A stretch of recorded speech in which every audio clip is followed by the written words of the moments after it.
اور جو شہید ہوا تو مسجد کے اندر، خانہ خدا کے اندر۔ حضرت مولا کائنات رضی اللہ عنہ کے بے شمار فضائل، بے شمار مناقب، حدیث کی کتابیں بھری پڑی ہیں۔ حضرت برہ بن عازب رضی اللہ عنہ کی یہ حدیث ہے، اور یہ حدیث شریف امام احمد بن حنبل نے اپنی مسند کے اندر ذکر کی ہے۔ بڑی طویل حدیث ہے۔ نبی مکرم صلی اللہ علیہ وسلم کی یہ حدیث حضرت برہ بن عازب بیان کر رہے ہیں، اور آپ فرماتے ہیں کہ ایک دن ایسا ہوا کہ کننا مع رسول اللہ صلی اللہ علیہ وسلم فی سفر،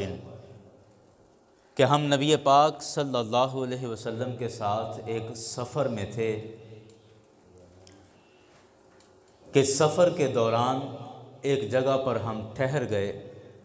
سرکار علیہ الصلوۃ والسلام بھی ٹھہر گئے، اور غدیر خم اس جگہ کا نام تھا جس جگہ پر ہم رکے۔ تو وہاں پر نماز کا وقت ہو گیا، اذان پڑھی گئی، اور اذان پڑھنے کے بعد نماز کا اہتمام کیا گیا۔ تو آپ کہتے ہیں کہ قُصِحَ لرسول اللہ صلی اللہ علیہ وسلم تحت شجرتین، کہ وہاں پر دو درختوں کے نیچے صفائی کر کے سرکار علیہ الصلوۃ والسلام کے لیے بیٹھنے کی جگہ بنائی گئی، یا نماز پڑھنے کی جگہ بنائی گئی۔ صفائی ہو گئی، میرے کریم آقا صلی اللہ علیہ وسلم وہاں بیٹھ گئے، تو سرکار علیہ الصلوۃ والسلام نے مولا کائنات حضرت علی المرتضیٰ رضی اللہ عنہ کو اپنے پاس بلا لیا، اپنے پاس بٹھا لیا۔ اپنے پاس بلا کر میرے کریم آقا نے فرمایا کہ اے علی، آپ مجھے یہ بتائیے، سوال سرکار علیہ الصلوۃ والسلام کا جن لفظوں کے ساتھ تھا، کریم آقا نے فرمایا الستم تعلمون انی اولا بالمؤمنین من انفسہم، اے علی تم یہ نہیں جانتے کہ تمام مومنوں کی جانوں پر سب سے زیادہ حق میرا ہے؟ قالو، تو حضرت علی المرتضیٰ، دوسرے صحابہ بھی تھے، سب نے کہا کہ بلا یا رسول اللہ، جی یا رسول اللہ، ایسے ہی ہے، ہماری جانوں پر سب سے زیادہ حق آپ ہی کا ہے۔ پھر سرکار علیہ الصلوۃ والسلام نے اس بات کو مزید واضح کر کے ارشاد فرمایا کہ الستم تعلمون، کہ کیا تم اس بات کو نہیں جانتے کہ انی اولا بکل مؤمن من نفسہ، کہ میں ہر مومن کو اس کی جان سے بھی زیادہ قریب ہوں۔ عرض کی کہ یا رسول اللہ، ہاں بالکل ایسے ہی ہے۔ تو سرکار علیہ الصلوۃ والسلام نے فأخذ بید علی،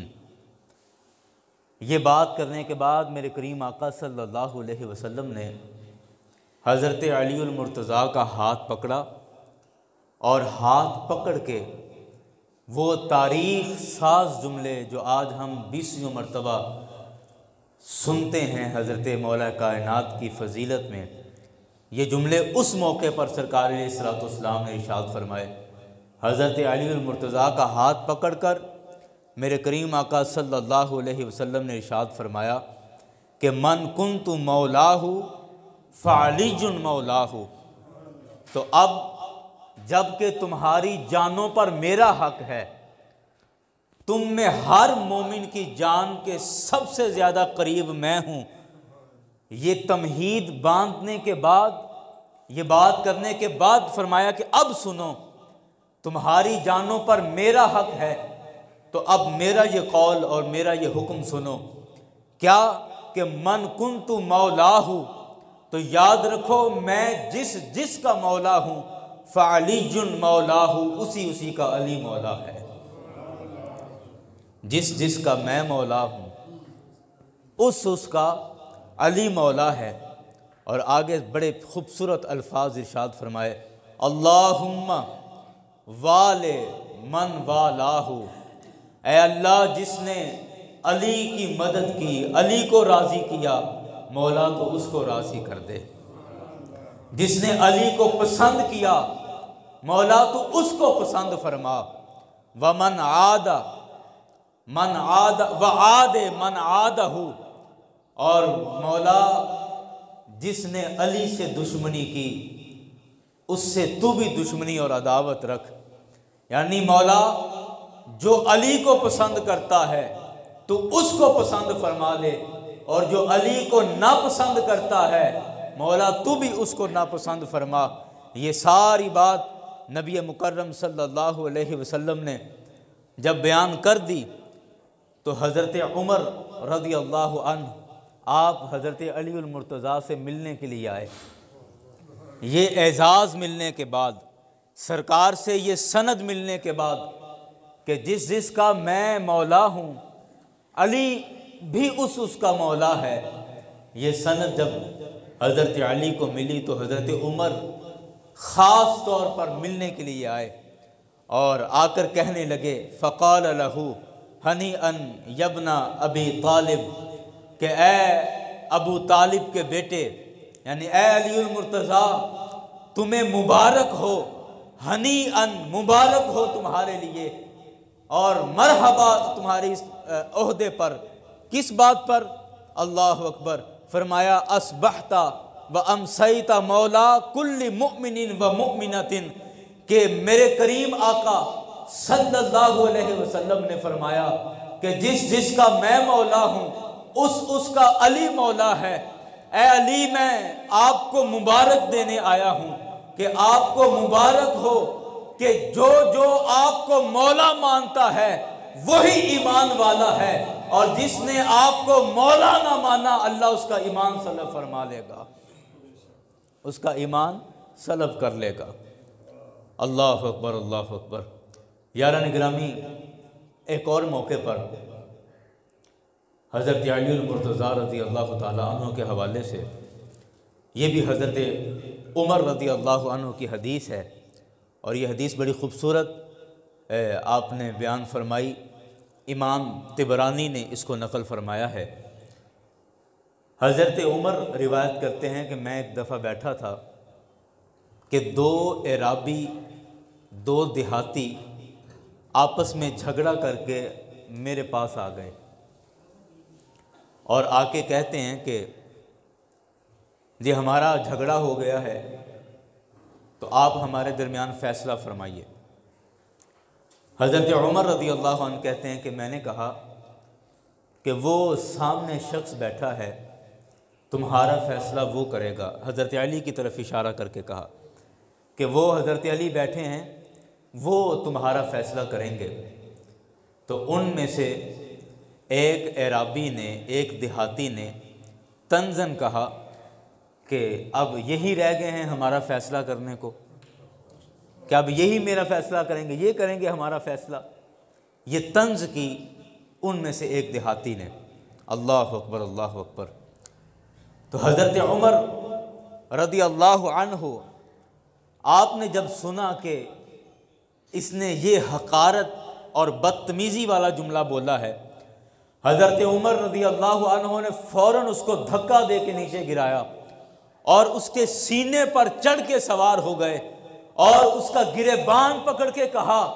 کہ تو اس بندے کو طنز کرتا ہے جس کے بارے میرے مصطفیٰ کہہ چکے ہیں کہ جس کا میں مولا ہوں اس کا علی مولا ہے، کہ تیری جرت کیسے ہوئی، تیری ہمت کیسے ہوئی تو اس ذات اور اس شخصیت کو اس طرح حقارت کے ساتھ دیکھے کہ جس کو میرے آقا کہہ گئے ہوں کہ جس کا میں مولا ہوں اس کا علی مولا ہے۔ یاران گرامی، صحابہ کرام اس بات کو تسلیم کر چکے تھے کہ میرے کریم آقا نے فرما دیا ہے، اور یہ سند حضرت علی المرتضیٰ رضی اللہ عنہ کے لیے جاری ہو گئی ہے، تو جس کا مولا میرا مصطفیٰ ہے اس کا علی مولا ہے۔ اللہ اکبر۔ یاران گرامی، ایک اور حدیث، میں چند احادیث ایک ترتیب کے ساتھ پڑھ لوں اور اس کے بعد پھر ہم اس پہ تبصرہ اپنے اعتبار سے عرض کریں گے۔ نبی مکرم صلی اللہ علیہ وسلم کی ایک اور حدیث پاک ہے۔ جب سرکار علیہ الصلوۃ والسلام ہجرت کر کے مدینہ شریف تشریف لائے نا، تو مدینہ پاک میں آ کے جتنے مہاجرین تھے جو مکے سے ہجرت کر کے آئے ہوئے تھے وہ بھی موجود تھے، اور جتنے انصار تھے یعنی پہلے سے ہی مدینے کے رہنے والے تھے وہ بھی وہاں موجود تھے۔ اب ظاہری بات ہے مکے کے لوگ اپنی جائیدادیں، اپنے مال مویشی، اپنا سب کچھ چھوڑ کر سرکار علیہ السلام کے حکم پر ہجرت کر کے گئے تھے، تو سرکار علیہ الصلوۃ والسلام نے ہر مہاجر کو انصار کا بھائی بنا دیا۔ ایک بندہ مہاجرین میں سے لیا، ایک انصار میں، یعنی ایک مکے والوں میں سے اور ایک مدینے والوں میں سے لیا، اور کہا کہ آج کے بعد تم دونوں بھائی ہو۔ اور قربان جائیں مدینے کے رہنے والوں کی محبت پر کہ اگر سرکار علیہ السلام نے ان کو کسی نہ کسی مہاجر کا بھائی بنا دیا، تو جس کا بھائی بنا دیا انہوں نے ساری زندگی اس رشتے کو نبھا کے دکھایا، اپنی جائیدادیں تقسیم کر دیں کہ یہ اب کے بعد میری جائیداد کے اندر میرا یہ بھائی بھی برابر کا حصے دار ہے، کیونکہ اگرچہ یہ میرا خونی بھائی نہیں ہے، رشتے سے میرا بھائی نہیں ہے، لیکن میرے مصطفیٰ نے میرا بھائی قرار دے دیا ہے، میرے مصطفیٰ نے یہ رشتہ بنا دیا ہے۔ اب مصطفیٰ کا بنایا ہوا رشتہ مجھے اپنے خونی رشتے سے بھی زیادہ بڑھ کر عزیز ہے۔ باغات تھے تو باغوں کو تقسیم کر دیا، زمینیں تھی زمینیں تقسیم کر دیں، گھر تھے گھر تک تقسیم کر دیے، اور آپس کے اندر بانٹ لیے کہ مصطفیٰ نے ان کو میرا بھائی بنا دیا ہے۔ یہ تقسیم چلتی رہی، ایک مہاجرین میں سے ایک انصار میں سے آتے رہے، تم آج کے بعد تم بھائی ہو، اگلے آگے آج کے بعد تم بھائی ہو، اگلے آگے آج کے بعد تم بھائی ہو، چلتا رہا، سلسلہ چلتا رہا، یہاں تک کہ مہاجرین اور انصار سب کو ایک دوسرے کا بھائی بنا دیا، الا علی جن، مگر حضرت علی المرتضیٰ رضی اللہ عنہ آپ ویسے ہی رہ گئے، آپ کو کسی کا بھائی نہیں بنایا۔ حضرت علی المرتضیٰ رضی اللہ عنہ نے جب یہ بات دیکھی تو بڑی حیرت ہوئی اور بڑا تعجب ہوا کہ میرے کریم آقا نے ہر کسی مہاجر کو انصار کا بھائی بنا دیا ہے، اور میں اکیلا بچ گیا ہوں، مجھے کسی کا بھائی نہیں بنایا۔ تو حدیث شریف کے اندر آتا ہے کہ فجاء علی تدمع عیناہ، کہ حضرت علی مصطفیٰ کی بارگاہ میں حاضر ہوئے، اور حاضر ہوتے وقت کیفیت کیا تھی؟ کیفیت یہ تھی کہ تدمع عیناہ، آپ کی دونوں آنکھوں سے آنسو بہہ رہے تھے، روتے ہوئے مصطفیٰ کی بارگاہ میں آتے ہیں اور عرض کرتے ہیں آقا آپ نے ہر مہاجر کو انصار کا بھائی بنا دیا ہے، میں رہ گیا ہوں، بچ گیا ہوں، مجھے کسی کا بھائی نہیں بنایا۔ میرے مصطفیٰ علیہ الصلوۃ والسلام نے ارشاد فرمایا کہ اے علی کیا تو اس بات پر راضی نہیں ہے، تو اس بات پر راضی نہیں ہے کہ میں نے ہر مہاجر کو انصار کا بھائی بنا دیا ہے اور تجھے میں نے اپنے لیے رکھ لیا ہے، آج کے بعد تو میرا بھائی ہے۔ اللہ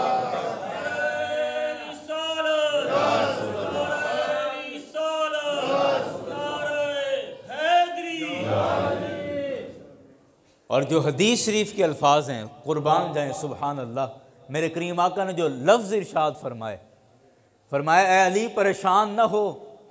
غم نہ کر، پریشان نہ ہو، تمام مہاجرین کو انصار کا بھائی بنا دیا گیا ہے، اور یہ بھائی چارہ اس دنیا کی زندگی تک ہے، اس دنیا کی زندگی تک کا یہ رشتہ ہے۔ لیکن یاد رکھ، انت اخی فی الدنیا والآخرہ، کہ اے علی آج کے بعد تو میرا بھائی ہے، اور صرف دنیا کی حد تک نہیں بلکہ دنیا میں بھی تو میرا بھائی ہے اور آخرت میں بھی تو میرا بھائی ہے۔ انت اخی فی الدنیا والآخرہ،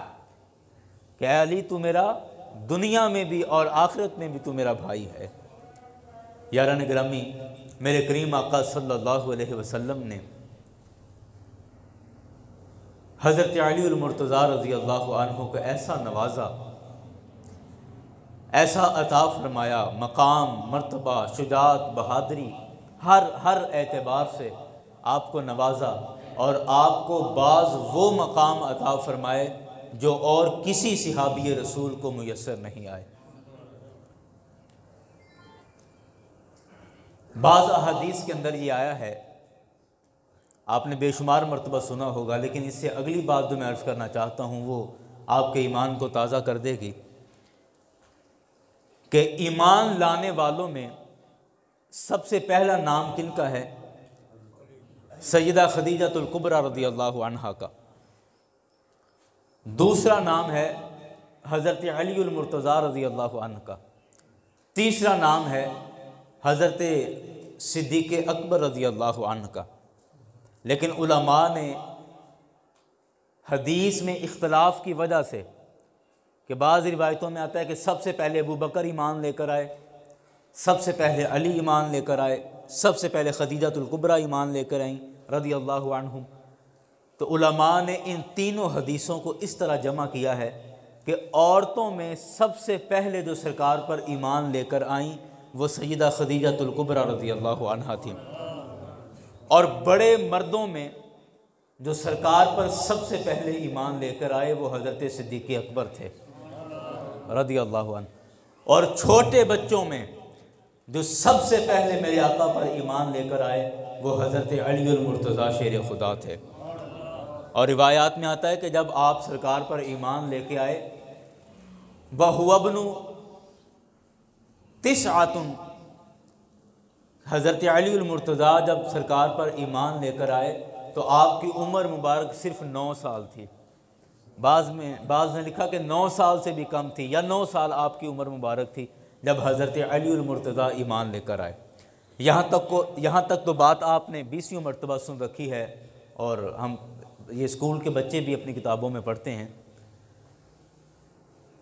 اس سے اگلی بات بڑی حیران کن ہے، اور میرے مطالعے میں بذات خود یہ ایک نیا اضافہ تھا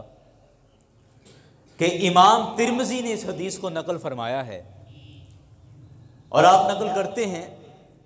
کہ سرکار علیہ السلام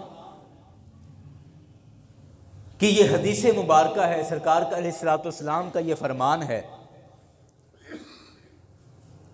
کہ حضرت علی المرتضیٰ رضی اللہ عنہ جس طرح بچوں میں سب سے پہلے ایمان لانے والے ہیں، اسی طرح میرے کریم آقا کی امت میں سے، نبی کے بعد یعنی امت میں سے سب سے پہلے جنہوں نے رب کی نماز ادا کی وہ حضرت علی المرتضیٰ تھے۔ اور یہ بڑی طویل حدیث ہے، میں یہ حدیث آپ کو پڑھ کے سناتا ہوں کہ ایک دفعہ حضرت علی المرتضیٰ بذات خود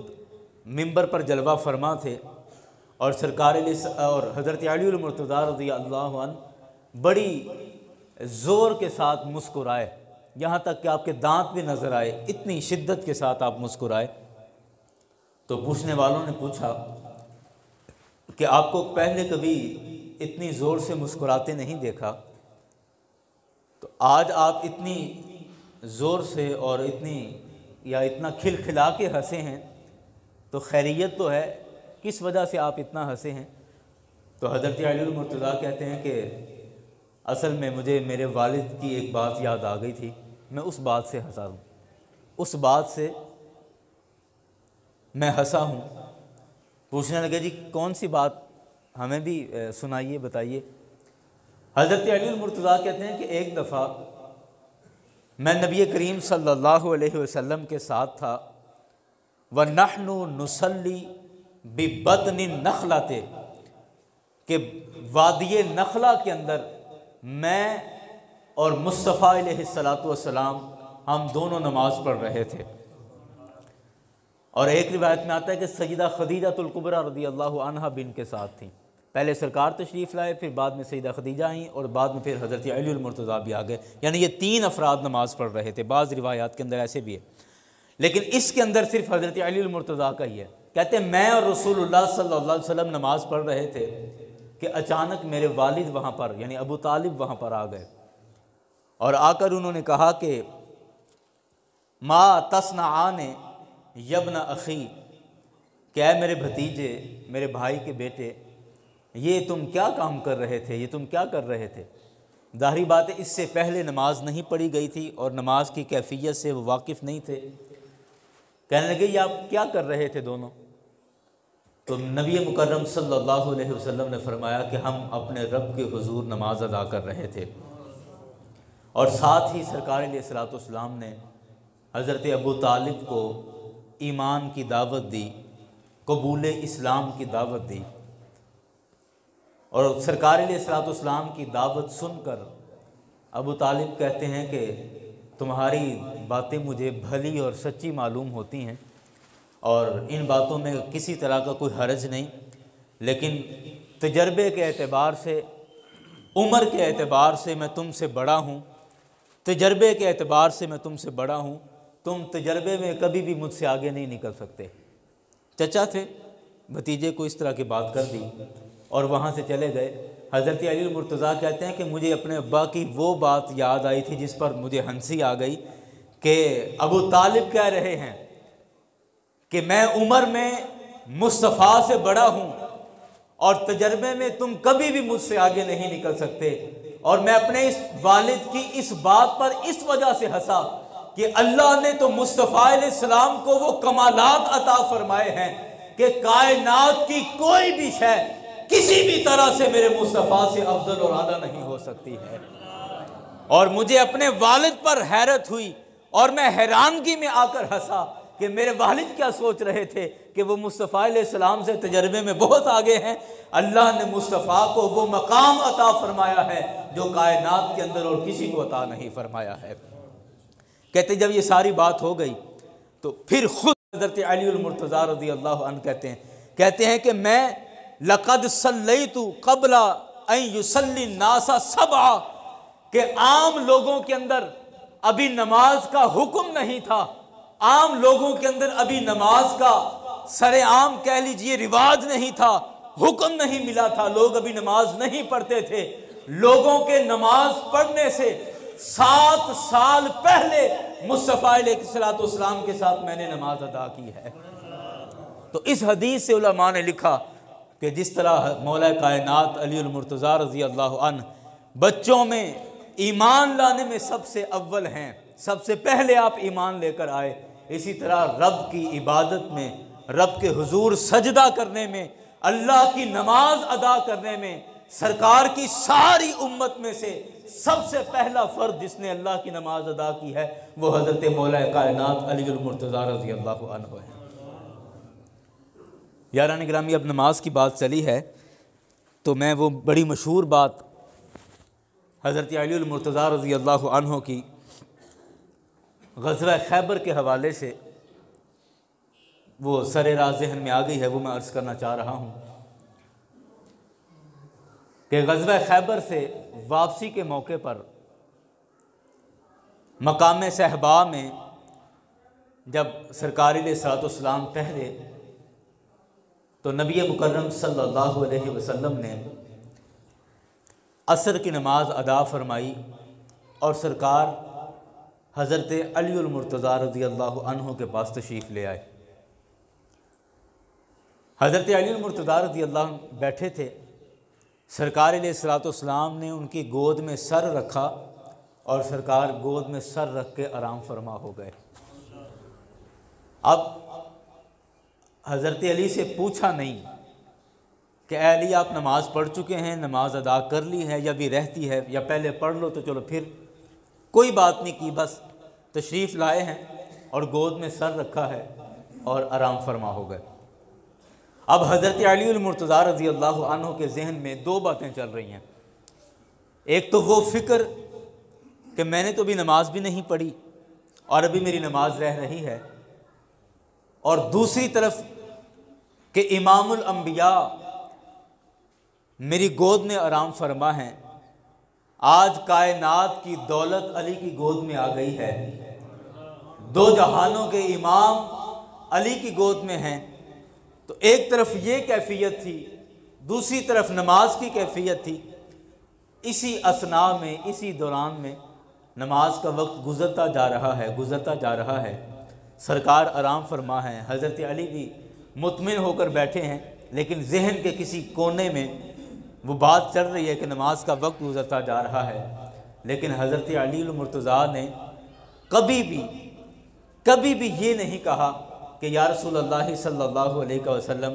رب کی نماز رہ رہی ہے، اگر آپ تھوڑا سا مجھے وقت دیں، تھوڑا سا آپ مجھے موقع دیں تو میں نماز پڑھ لوں، پھر آپ آ جائیے گا، پھر آپ آرام فرما ہو جائیے گا. نہیں، حالانکہ عقل یہی کہتی ہے کہ وہ فرض نماز ہے، وہ رب کی عبادت ہے، اس کی ادائیگی میں کوتاہی نہیں ہونی چاہیے. عقل یہی کہتی ہے. لیکن عشق کیا کہتا ہے کہ اگرچہ وہ رب کی نماز ہے، لیکن وہ نماز جس کے طفیل ہمیں ملی ہے، وہ نماز والا نبی میری گود میں آرام فرما ہے. تو اب جب نماز والا نبی میری گود میں آرام فرما ہے تو یہ بھی مصطفیٰ علیہ السلام کی طاعت ہے، اور مصطفیٰ کی طاعت ہی صحیح معنوں میں خدا کی طاعت ہے. اللہ اکبر. حضرت علی المرتضیٰ بیٹھے رہے، وقت گزرتا گیا، اور جب وقت سورج عین غروب ہونے کے قریب ہو گیا تو آپ کا چہرہ متغیر ہو گیا، اور آپ کی آنکھ سے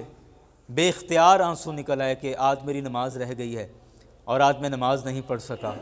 بے اختیار، نہ چاہتے ہوئے آپ کی آنکھوں سے آنسو آ گئے، اور وہ آنسو جب رخسار مصطفیٰ پہ گرے تو میرے کریم آقا صلی اللہ علیہ وسلم نے اپنی آنکھیں کھولیں. سرکار نے فرمایا، اے علی کیوں رو رہے ہو؟ یہ آنسو کس چیز کے ہیں؟ عرض کیا، آقا میری عصر کی نماز رہ گئی تھی اور میں نے بھی نہیں پڑھی تھی، تو آپ تشریف لے آئے ہیں. اب میرے ایمان، میری محبت اور غیرت نے اور میرے عشق نے یہ مجھے اجازت نہیں دی کہ میں آپ کو بے آرام کر کے اور خود آرام سے رب کی بارگاہ میں سر بسجود ہوں، رب کی نماز ادا کروں. تو اس لیے یا رسول اللہ وقت دیکھیں، سورج غروب ہونے کو ہے، وقت گزر گیا ہے. تو میرے کریم آقا نے فرمایا قضا پڑھ لو، نماز رہ گئی ہے تو کیا حکم ہے، قضا پڑھ لو. حضرت علی المرتضیٰ عرض کرتے ہوں گے کہ یا رسول اللہ یہ نماز آپ کی فرما برداری میں رہی ہے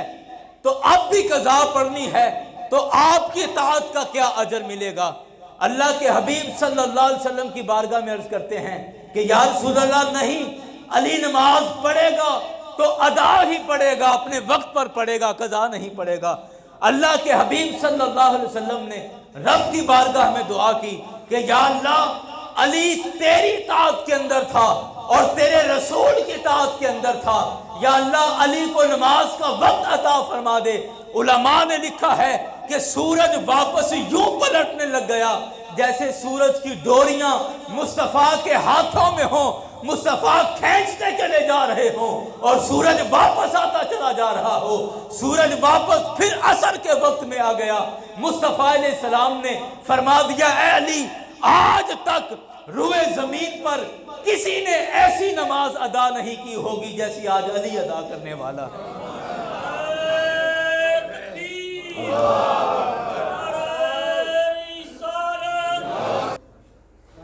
سرکار نے کیا فرمایا؟ اللہم ان علی کہ اے اللہ بے شک یہ علی فی طاعتک و طاعت رسولک، او کما قال کہ اے اللہ یہ علی تیری فرما برداری میں اور تیرے رسول کی فرما برداری میں تھا. حالانکہ اس حدیث کو دیکھیں تو بظاہر اس حدیث سے ہمیں صرف سرکار کی فرما برداری تو سمجھ آ رہی ہے کہ سرکار کو اپنی گود میں سرکار کا سر مبارک رکھا ہے، سرکار کی فرما برداری تو سمجھ آ رہی ہے. لیکن یہ فرمانا، سرکار کا یہ فرمانا کہ اے اللہ علی تیری طاعت میں تھا اور تیرے رسول کی اطاعت میں تھا۔ رسول کی اطاعت تو بظاہر سمجھ آ رہی ہے، لیکن خدا کی اطاعت میں علی کس طرح تھے؟ یہ نبی مکرم صلی اللہ علیہ وسلم نے ہمیں سند عطا کر دی کہ میرے امتیوں جان لو کہ میری اطاعت کرنا وہی صحیح معنوں میں خدا کی اطاعت کرنا ہے۔ اگر میری اطاعت سے ہٹ کر تم اپنے طریقے سے خدا کی فرما برداری کرنا چاہو گے تو بھٹک جاؤ گے، گمراہ ہو جاؤ گے۔ تمہاری وہی اطاعت رب کی بارگاہ میں قبول ہوگی جو مصطفیٰ کی اطاعت سے ہو کر گزرتی چلی جائے گی۔ اگر مصطفیٰ کے رستے سے ہٹ کر، مصطفیٰ کی اطاعت سے ہٹ کر تم کہو کہ جناب وہ ہمارا رب ہے، ہمارا ڈائریکٹ بغیر واسطے کے اس رب سے تعلق ہے، ہم خود اس کو ڈھونڈ لیں گے، خود اس کی فرما برداری کر لیں گے۔ اگر مصطفیٰ کا رستہ چھوڑ کر تم رب کی تابعداری کرنا چاہو تو تم تابعداری سے بھٹک جاؤ گے، گمراہ ہو جاؤ گے۔ اللہ کی صحیح تابعداری تبھی میسر آئے گی جب مصطفیٰ علیہ السلام کے طریقے پر چل کر رب کی اتباع اور فرما برداری کرو گے۔ اس لیے فرمایا کہ اے اللہ، علی تیری اطاعت میں تھا، تیرے رسول کی اطاعت میں تھا۔ یاران گرامی، حضرت علی المرتضیٰ رضی اللہ عنہ، آپ پر یہ وہ لمحہ تھا، میں نے یہ پہلے ایک موقع پر عرض کیا تھا، مجھے وہ بات پھر سے یاد آ گئی کہ ایک اسی طرح کا واقعہ حضرت صدیق اکبر رضی اللہ عنہ کے ساتھ پیش آیا غار کے اندر، کہ سرکار نے گود میں سر رکھا ہے، حضرت ابو بکر کی گود میں سر رکھا ہے، سرکار آرام فرما ہے، اور ادھر حضرت مولا کائنات کی گود میں سر رکھا ہے اور سرکار آرام فرما ہے۔ میں کہتا ہوں قربان جائیں حضرت ابو بکر کی عظمت پر اور حضرت علی کی عظمت پر کہ یہ وہ مرتبہ اور یہ وہ مقام تھا جو اور کسی صحابی کو میسر نہیں آیا۔ کس طرح میسر نہیں آیا کہ ادھر ابو بکر ہیں جنہوں نے 3 دن اور 3 راتیں مصطفیٰ علیہ السلام کو اتنے قریب سے دیکھا کہ گود میں سر ہے اور ادھر چہرہ ہے، تو انتہا درجے قرب کے ساتھ اتنے قریب ہو کر مصطفیٰ علیہ السلام کو دیکھا اور ٹک ٹکی باندھ کر دیکھا اور جتنا دل چاہا اتنا دیکھا۔ ادھر 3 راتیں تھیں، ادھر چلو 3 راتیں نہ سہی، چند گھنٹے ہی سہی، لیکن ادھر حضرت علی المرتضیٰ کو یہ شرف حاصل ہوا کہ مصطفیٰ گود میں آرام فرما ہے اور اتنے قریب سے مصطفیٰ کو دیکھا۔ یہ اور کسی صحابی کو میسر نہیں آیا کہ وہ سرکار کا چہرہ جس پر خدا کی تجلیات ظاہر ہوتی تھی، جس پر اللہ کے نور برسا کرتے تھے، جس پر اللہ کے انوار اور اس کی تجلیات ظاہر ہوا کرتی تھی، سرکار کا وہ چہرہ کہ جس کو آنکھ بھر کے دیکھنے کی جرت کسی میں نہیں تھی۔ قربان جائیں علی کی عظمت پر، ابو بکر کی عظمت پر کہ انہوں نے دیکھا ہے، جتنا دل چاہا دیکھا ہے، جی بھر کے مصطفیٰ کو دیکھا ہے، اور اتنے قریب سے دیکھا، جتنے قریب سے دیکھا، اتنے قریب سے اور کسی کو سرکار کا چہرہ دیکھنا میسر نہیں ہوا، کسی صحابی کے نصیب میں یہ نہیں آیا۔ تو جس کو یہ نعمت مل رہی ہو اور اس کو پتہ ہے کہ نماز والا نبی ہی میری گود میں ہے اور اسی نبی کی زیارت میں، اسی نبی پر نازل ہونے والے انوار و تجلیات کے مشاہدے میں بیٹھا ہوں، تو پھر نماز کی فکر کس چیز کی؟ تو جس نبی نے نمازیں عطا کی ہیں وہ نبی نماز کا وقت بھی عطا فرمائے گا۔ یاران گرامی، یہاں تھوڑا سا ٹھہر کر اگلی بات کرنے سے پہلے میں ایک جملہ عرض کرنا چاہتا ہوں کہ آج ہم علی علی کرتے اور مولا کائنات کے نعرے لگاتے، آوازیں بلند کر کر کے سرکار علیہ السلام کے اس جان نثار سے اپنی محبتوں، اپنی عقیدتوں کا ثبوت اور عقیدتوں کے دعوے کرتے پھر رہے ہیں، تو ہمیں یہ بھی جان لینا چاہیے کہ مولا کائنات وہ تھے جن کی ایک نماز اگر قضا ہونے کو آئی تو اللہ نے اپنا قانون بدل دیا، قدرت نے اپنا قانون تبدیل کر کے سورج کو واپس بلا کر اور ان کو نماز کا وقت دیا، اور جن کی ایک نماز بھی نہ رہتی ہو اس ذات سے محبت کے دعوے کرتے پھرے ہوں اور خود کیفیت یہ ہو کہ ہمیں نماز پڑھنا بھی صحیح طرح نہ آتی ہو، خود اپنی کیفیت یہ ہو کہ ہمیں مسجدوں سے نفرت ہو چکی ہو اور مسجد میں جانے والوں کو ہم اہل ظواہر کہیں کہ یہ تو ظاہری بس جاتے ہیں، دکھاوے کرنے کے لیے جاتے ہیں، اصل نمازیں تو ہم پڑھتے ہیں۔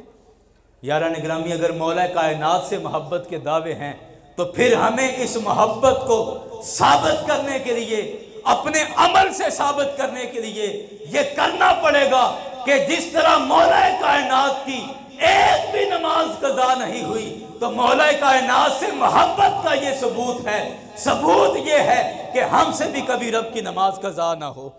کبھی رب کی حاضری سے ہماری کوتاہی نہ ہو، یہ مولا کائنات سے محبت کا ثبوت ہے۔ یاران گرامی، اللہ تعالی ہم سب کو نماز کی پابندی کی توفیق عطا فرمائے۔ میں آخری ایک بات عرض کر کے پھر اپنی گفتگو سمیٹ دیتا ہوں۔ بڑی پیاری اور بڑی لاڈلی سی یہ حدیث ہے اور بڑے خوبصورت لفظ ہیں اس حدیث مبارکہ کے۔ حضرت ابو سعید خدری رضی اللہ عنہ نے اس حدیث پاک کو روایت کیا ہے۔ آپ کہتے ہیں کہ ہم سرکار علیہ الصلوۃ والسلام کے گھر کے باہر، حجرہ پاک کے باہر کھڑے تھے، سرکار کا انتظار کر رہے تھے۔ تھوڑی دیر گزری، میرے کریم آقا صلی اللہ علیہ وسلم گھر سے باہر تشریف لائے اور ہم سب مل کر کسی کام ہم نے جانا تھا تو ہم مل کر ایک طرف چل دیے۔ اب ہم جا رہے ہیں کہ ہوا یہ کہ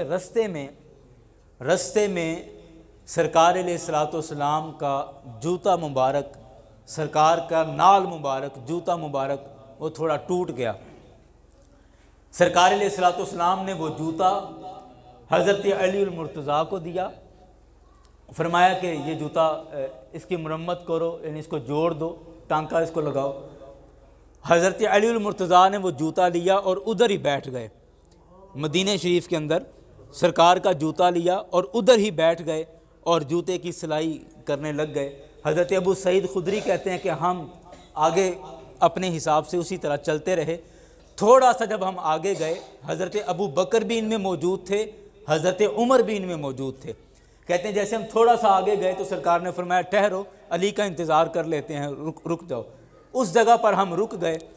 اور وہاں حضرت علی المرتضیٰ کا انتظار کر رہے ہیں۔ قربان جائیں حضرت علی کی قسمت پر کہ امام الانبیاء خود حضرت علی کا انتظار کر رہے ہیں۔ امام الانبیاء خود حضرت مولا کائنات کا انتظار کر رہے ہیں، سرکار انتظار کر رہے ہیں، صحابہ کرام بیٹھے ہوئے ہیں، حضرت علی تھوڑا پیچھے ہیں اور گلی میں بیٹھ کر سرکار کا جوتا سلائی کر رہے ہیں۔ سرکار علیہ الصلوۃ والسلام جہاں بیٹھ گئے وہاں بیٹھ کر سرکار نے صحابہ کرام سے فرمایا کہ اے صحابہ مجھے بتاؤ، سوال ایک پوچھا، فرمایا مجھے بتاؤ کہ کیا قرآن کے لیے قرآن کو سمجھنے کے لیے کوئی بندہ ایسے جہاد کر سکتا ہے جیسے میں نے قرآن کے نزول کا جہاد کیا ہے؟ یعنی جس طرح قرآن مجھ پہ نازل ہوتا رہا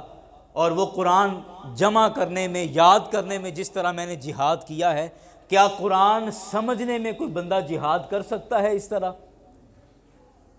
صحابہ کرام کہتے ہیں جب سرکار نے یہ سوال کیا تو یہ بڑا مشکل سوال تھا کہ جس طرح قرآن نازل ہوا اور میں نے قرآن کو محفوظ کرنے میں جہاد کیا ہے تو کیا کوئی قرآن کو سمجھنے میں اس طرح جہاد کر سکتا ہے؟ صحابہ کرام کہتے ہیں کہ ہم ایک دوسرے کی طرف دیکھنے لگ گئے اور ہماری آنکھیں پہلے حضرت ابو بکر کی طرف گئیں، بولے کچھ نہیں، بس ایسے دھیان ادھر گیا کہ جی شاید ابو بکر ہوں جو یہ جہاد کر سکیں۔ اس کے بعد تھوڑی دیر میں ہماری نگاہیں حضرت عمر کی طرف گئیں کہ شاید حضرت عمر ہوں گے جو یہ جہاد کر سکیں۔ نبی مکرم صلی اللہ علیہ وسلم نے ارشاد فرمایا فقال رسول اللہ صلی اللہ علیہ وسلم لا، سرکار نے فرمایا نہیں، یہ وہ ہستیاں نہیں ہیں کہ جو قرآن کی تفہیم کے اندر قرآن کو سمجھنے میں اس طرح جہاد کر سکیں جیسے قرآن کو نازل ہونے کے اعتبار سے میں نے جہاد کیا ہے۔ وَلَكِنَّهُ خَاصِفُ النَّعْلِ، میرے کریم آقا نے نام نہیں لیا بلکہ صفت بیان کی اور یہ محبت کی انتہا تھی مولا کائنات سے۔ سرکار نے فرمایا ہاں اس سوال کا جواب بھی میں خود تمہیں دیتا ہوں، ایک ذات ہے، ایک شخص ایسا ہے جو قرآن کو سمجھنے کے اندر اسی طرح جہاد کر سکتا ہے، اور وہ کون شخص ہے؟ فرمایا وَلَكِنَّهُ خَاسِفُ النَّعْلِ، یہ وہی شخص ہے جو مصطفیٰ کا جوتا سلائی کر رہا ہے، جو مصطفیٰ کا خاصف النعل، خاصف کہتے ہیں جوتا مرمت کرنے والا، جوتا جوڑ کے رکھنے والا، اس کے مختلف معنی ہیں۔ ہم مسجد میں آتے ہیں نا تو جوتے کی تہ لگا کے جوڑ کے مسجد کے ایک سائڈ پہ ہم رکھ دیتے ہیں، تو یہ بھی خاصف کا مطلب بنتا ہے۔ خاصف النعل، جوتا جوڑ کے رکھنے والا، جوتا مرمت کرنے والا، سلائی کرنے والا، جوتا صاف کرنے والا، پالش کرنے والا، یعنی ہمارے ہاں جو موچی جتنے کام کرتے ہیں عربی میں اس کو خاصف النعل کہتے ہیں۔ اور میرے کریم آقا صلی اللہ علیہ وسلم نے حضرت مولا کائنات کو کیا فرمایا کہ قرآن کی سمجھ اور قرآن کی سمجھ میں کوئی جہاد کرنے والا ہے تو وہ علی ہے، اور علی کی صفت کیا بیان کی کہ خاصف النعل، کہ وہ میرے جوتے سیدھے کرنے والا ہے، میرے جوڑے سیدھے کرنے والا ہے، میرے جوڑے صاف کرنے والا ہے، میرے جوڑوں کی حفاظت کرنے والا ہے۔ تو اس کا مطلب کیا تھا کہ جو آدمی مصطفیٰ کے جوڑے سیدھے کرتا ہے اللہ اس کو یہ کمال عطا کرتا ہے کہ اپنے قرآن کی سمجھ اس بندے کے دل میں پیدا فرما دیتا ہے۔ اللہ اکبر۔ آپ یوں سمجھئے کہ جو آدمی مصطفیٰ کے جوڑوں کی خدمت کرتا ہے، مصطفیٰ کے نالین کی خدمت کرتا ہے، اللہ اس کا دل قرآن کے لیے کھول دیتا ہے،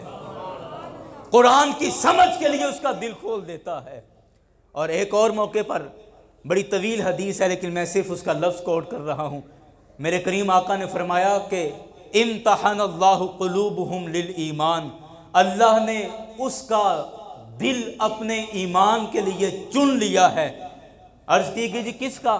سرکار نے فرمایا خاصف النعل، وہ میرے جوتے سیدھے کرنے والے کا، اس کا دل ایمان کے لیے چن لیا ہے۔ یاران گرامی، میں نے کلمہ پڑھا ہے، میں مسلمان ہوں، آپ نے کلمہ پڑھا ہے،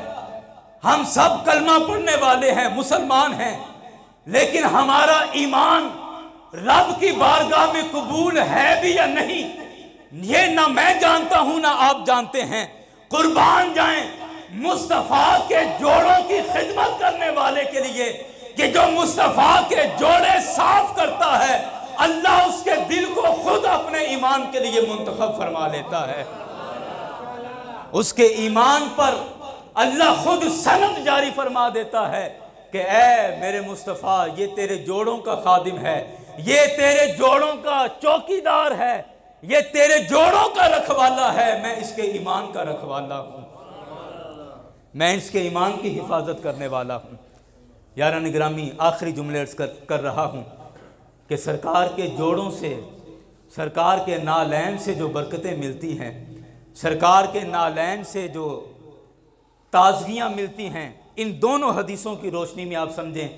تو ان دونوں حدیثوں کے اندر دو فضائل بیان کیے گئے سرکار کے نالین کے، اور دونوں حضرت علی المرتضیٰ رضی اللہ عنہ کے بارے میں ہے کہ سرکار کے جوڑوں کی تعظیم کرنے والا قرآن کی سمجھ اللہ اس کو عطا فرما دیتا ہے،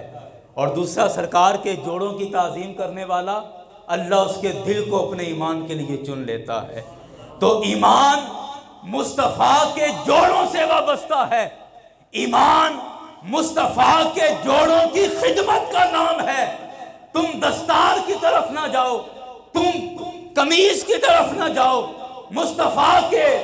متعلقہ دوسری چیزوں کی طرف نہ جاؤ، سرکار کی زلفوں کی طرف نہ جاؤ، سرکار کے اقوال کی طرف نہ جاؤ، تم نیچے رہو، اپنے آپ کو نیچے رکھو، مصطفیٰ کے قدموں میں خود کو رکھو، اللہ تمہارے دلوں کو ایمان کے لیے بھی چن لے گا اور تمہارے دلوں کو قرآن کے نور سے بھی روشن فرماتا چلا جائے، تمہارے دل قرآن کے نور سے روشن فرما دے گا۔ خود کو مصطفیٰ کے جوڑوں میں رکھو، خود کو مصطفیٰ کے نالین میں رکھو، مصطفیٰ کے قدموں میں رکھو، اپنے آپ کو حضور کے قدموں میں پیش کرتے رہو، اللہ تمہارے دلوں کو ایمان سے روشن فرماتا چلا جائے گا۔ یاران گرامی، اس حدیث سے یہ بھی پتہ چلا کہ اگر ہمیں اپنے ایمان کی حفاظت کرنی ہے، اگر ہمیں اپنے ایمان کی حفاظت کرنی ہے، اگر ہمیں قرآن کی حفاظت کرنی ہے، قرآن کی سمجھ بوجھ کی حفاظت کرنی ہے، تفہیم